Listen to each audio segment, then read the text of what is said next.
তুমি চলে যাওয়ার পর কত কি যে হয়ে গেল। প্রভাকরদা মারা গেছে, 2 বছর হয়। মনে আছে আমার রুমমেট ছিল যে, একদিন দুপুরে লোকটা তার পছন্দের কই মাছ দিয়ে ভাত খেলো, লেবু কচলিয়ে ডালে চুমুক দিল।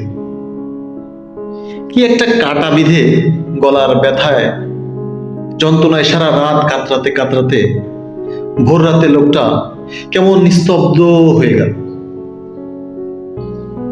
ডাক্তার এসে বলল মারা গেছে। একটা চাকরি পেয়েছিলাম, ভালো মাইনে পেতাম। একদিন সকালে অফিসে পৌঁছে দেখি চাকরিটা চলে গেছে। নানান কারণ দেখানো। অবশ্য আমি সব প্রমাণ করতে যাইনি।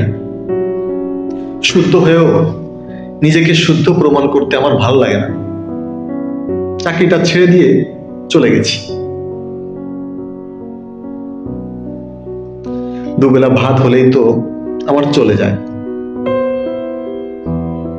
একা মানুষ, ঘর নেই, সংসার নেই, মাথার উপর একটা ছাদ আর প্লেটে কয়টা ভাত হলেই যে জীবন কাটে, সে জীবন নিয়ে আমি দুশ্চিন্তা করি না।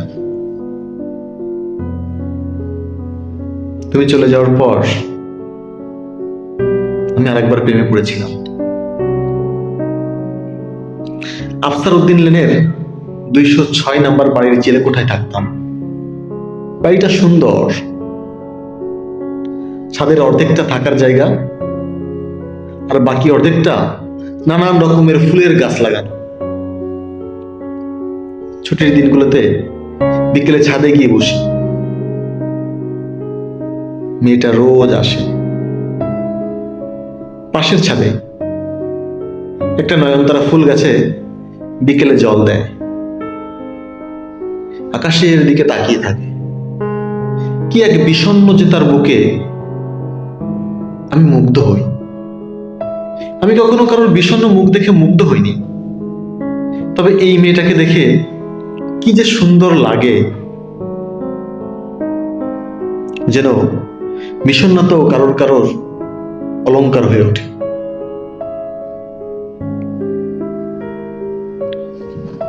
এক শুক্রবার মেয়েটার ছাদে আসিনি। আমার ভেতরে অদ্ভুত এক শূন্যতার জন্ম হল।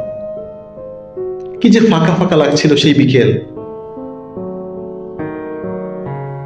পরের দিন সকালে সেই বাড়ির দারোয়ানের কাছে জানতে পারলাম তারা বাসা ছেড়ে চলে গেছে। কোথায় গেছে তাও জানে না। একটা মানুষ একটা জায়গা থেকে চলে যাচ্ছে, কোথায় যাচ্ছে তা কেউ জানে না।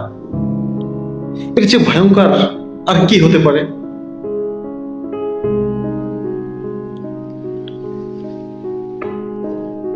মানুষ আজকাল আর যোগাযোগ ধরে রাখে না। কি অদ্ভুত রোবটিক জীবনযাপন। আমাদের আর কখনো দেখা হয়নি, কথা হয়নি, তাকে বলাই হলো না। তার জন্য কি যে নিঃসঙ্গ লাগে বিকেলের ছাদে। বলা হবেও না কখন। তুমি চলে যাওয়ার পর কত কি যে হয়ে গেল।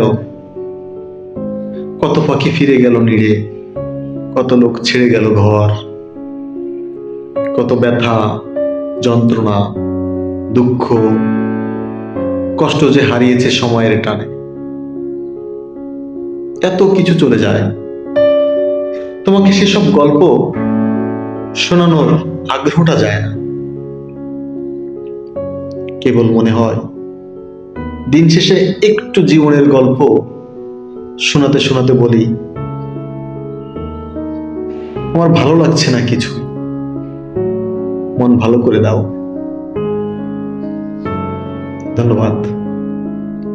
লেখক আসিফুজ্জামান।